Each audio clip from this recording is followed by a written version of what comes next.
I'll never forget when I found out my first year as a speech therapist that my job was being eliminated because of funds. And I was absolutely devastated. But I used all my days, my personal days, to go on job interviews. They encouraged me. And I interviewed at the Cleveland Clinic Learner School. And it was a school that is a non-public program for autistic learners and other students with communication delays.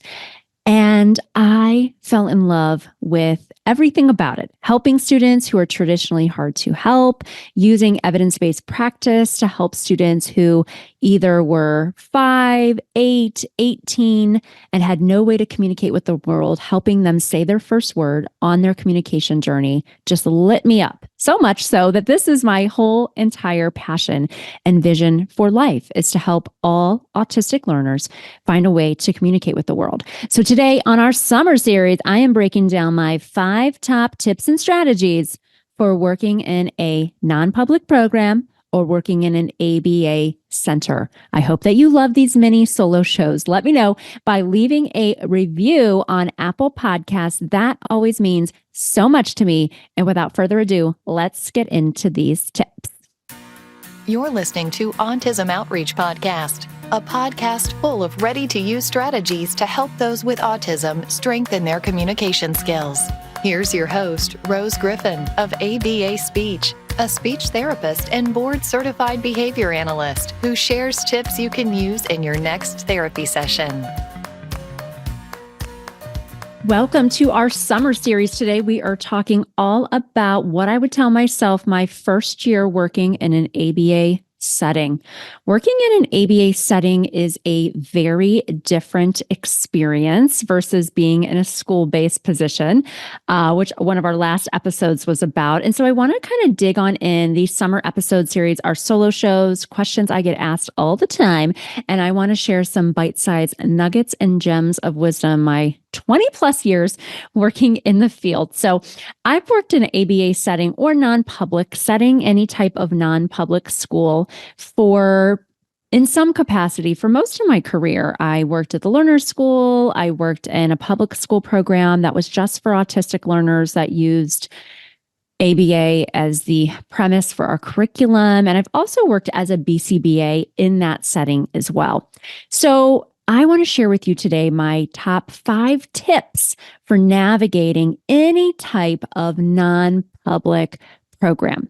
My second year as a speech language pathologist, I had a decision to make. My CFY year, which is my first year as a speech therapist, that job I got riffed. That is the union term. And they had a money woe in the district that I got hired in. And I knew that I was not going to have a position the second year. And so I took a position at the Cleveland Clinic, now called Learner School, and I learned all about applied behavior analysis. And I will never forget working with an 18-year-old student who had absolutely no way to communicate, did not use pictures, did not use sign, did not use verbalizations to communicate, just used very unsafe problem behavior to navigate his environment. I remember helping him communicate for the first time. And that made me filled with such joy, but it also made me really sad too, that somebody had to wait until 18 years old to be able to communicate. So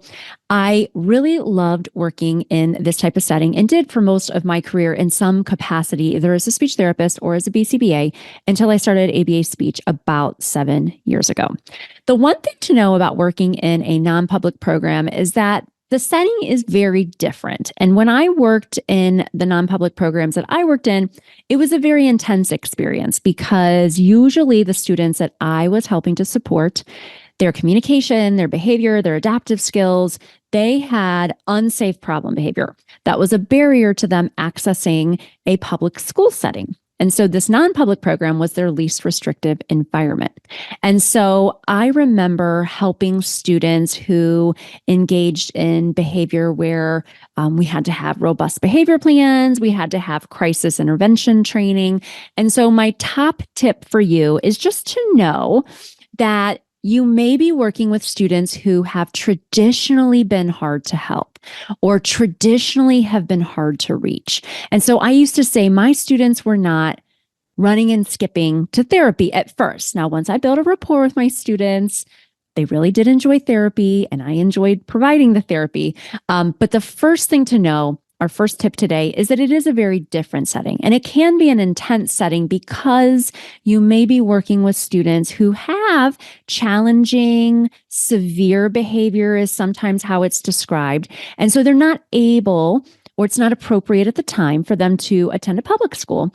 And so they may be getting their education in a different type of setting. And so just know that it may be an intense experience if that is new for you. That is number one.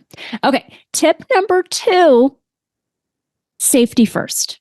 Okay. Safety first. Now, I remember reading some type of research. It was a while ago, so I don't have the direct reference. I apologize about that.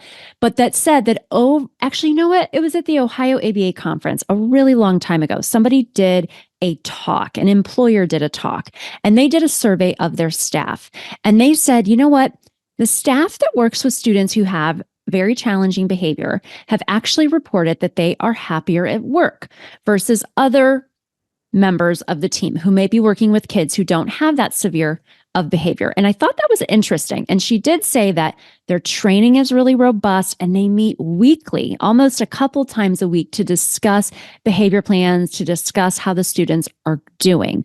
And so number one, you want to make sure that wherever you're working, that you are trained in some type of crisis intervention training. If you see a student for therapy and they engage in a behavior that makes you feel unsafe and they maybe potentially are unsafe as well, you need to have a plan. So what is the plan? Okay, so safety first. This is number two. If you're working with students who engage in unsafe behavior that is a barrier to their learning, is there a behavior plan? Is there a behavior plan that has been put together by somebody who's qualified to understand why is the student engaging in this behavior? And what can we do so the student doesn't engage in that behavior? Things to ask yourself: is it safe to be alone with the student? Is this going to be a student that you are seeing in a therapy room? If not, is it a student that you're going to be going into their classroom, or maybe they're working in a small room by themselves? Are you going to, on top of that, have somebody present with you while you deliver therapy services? So I had many students when I was working in non-public programs where I would be providing speech therapy and I would have a registered behavioral technician or a one-on-one assistant before the RBT certification even existed. Oh dear, I'm dating myself. Okay. I would have that person with me. Now, it was great because they could help implement the behavior plan. They could help maybe with reinforcement schedules or whatever the student had going on. They could help if the student was on a bathroom schedule. They could help if the student is getting breaks at scheduled intervals, et cetera, et cetera. It was nice for me because I'm just a people person. I really like to be around people. So I would always build rapport with people. And it was like a nice way to also model communication strategies. It was a nice way to talk about, well, how is the child doing with communication when I'm not present, or behavior when I'm not present if I was the BCBA on the case. And so safety first. These are things to think about. Is there a behavior plan? Where are you going to see the student? And will somebody else be present as well? Okay. All right. Number three, in this setting, collaboration is going to be absolutely essential. So you are going to need to know who is on the team. We obviously want to make and build rapport with the student. We want to talk with the teacher, classroom teacher, speech therapist, BCBA, occupational therapist, maybe a physical therapist. If there are any outside providers as well, that's going to be important. Potentially a psychologist, a neurologist, just depends on what type of work setting that you're going to be in. Making sure that you have a rapport, know who the parents are, ways to communicate with parents. And this is going to build that collaborative loop. We talk about that at ABA Speech a lot. We don't want to be practicing in a silo. I went to an ASHA conference and they said, okay, we don't want the psychologist here and the speech therapist here and the BCBA here and the Parapro here, we want to have some type of ongoing communication and collaboration. If you took my ethics talk where I talk about SLP BCBA collaboration, you know that I use the visual from a really awesome research article that says, are you a salad? Everything separate? Are you a stew where things are kind of mending together? Or are you a cake where we are doing role release, role expansion? That is a course that we have in our CEU library at the ABA Speech Connection, and it counts for ethics. Hello. I'm trying to do that talk. I submitted a proposal for a couple conferences this year. So hopefully I will see you in person as well. Okay, so collaboration, very, very important. Another thing for us to think about in this setting, which I think is important in all settings, but I want to talk about it in this setting because it's very important. Traditionally, if you're working in a non-public program, you might be working with students who have complex communication needs or high support needs. And we want to make sure that we're not just praying that generalization happens. Okay. I cannot work on a skill in the therapy room and just hope, fingers crossed, that my student is going to spontaneously use that communication out and about.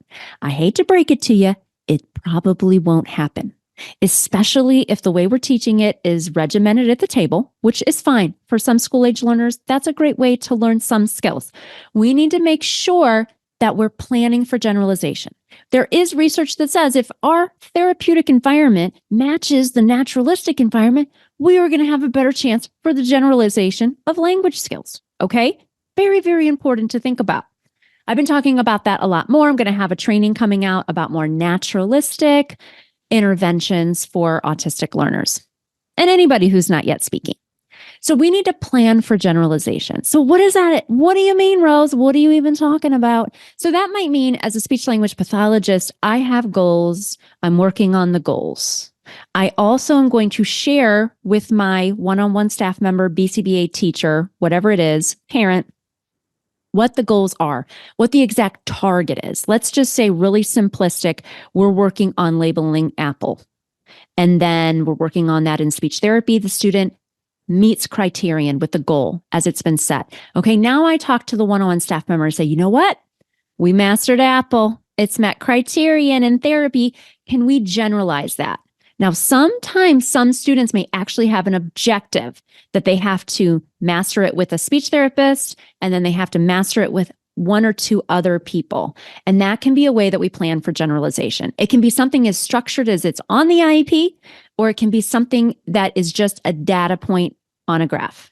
Okay. Most non-public programs, it's probably all digitized. You're using Central Reach or whatever wonderful data collection systems you're using. But we usually have this visual analysis in the form of a graph. So we're taking data every single session. We're graphing that data either by hand or through a software program so we can see how is the student doing. Oh, they generalized it with Rose. Okay, now we need to generalize it with somebody else. Okay, so step number 4, plan for generalization. So the fifth thing I want to say about working in a non-public program is AAC. You are going to 99% chance be working with students who use AAC. I had somebody reach out to me the other day who could not attend our intro to AAC training, which we have. I've been doing it live almost every single month, but we have it in our CEU library at the Connection.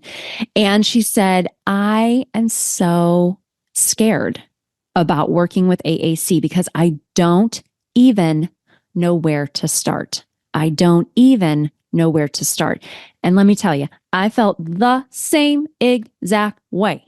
The same exact way. I will never forget. I was working in a program with a lovely speech therapy assistant who shall remain nameless, but she may actually listen to this podcast episode. And she was a dynamo with AAC. And this program I came into, a lot of the students, all the students were using LAMP, which is a parenchyromic, and it was a vocabulary called LAMP.